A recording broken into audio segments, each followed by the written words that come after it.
Lionel Messi যেন ফুটবলের এক পরশ পাথর। আর্জেন্টিনা বার্সেলোনার পর এবার ইন্টার মায়ামিকেও নিজের জাদুর পরশে বদলে দিতে শুরু করেছেন এই খুদে জাদুকর। মেসি মায়ামিতে যোগ দেওয়ার আগে আমেরিকানদের কাছে আর 10টি খেলার মতো সাধারণ ছিল ফুটবল। তবে মেসি মায়ামির যুগলবন্দিতে সেই সাধারণ ফুটবলই এখন যুক্তরাষ্ট্রের সবচেয়ে জনপ্রিয় স্পোর্টস।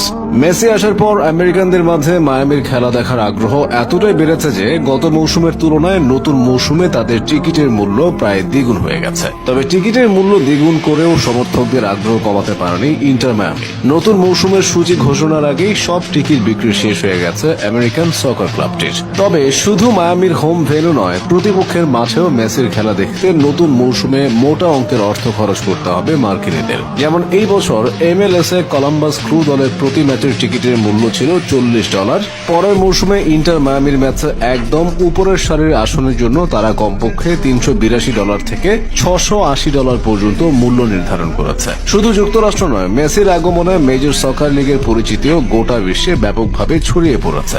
আর্জেন্টাইন সুপারস্টার আমেরিকায় যাওয়ার আগে ক্লাবটির ইনস্টাগ্রামে অনুসারীর সংখ্যা ছিল মাত্র 10।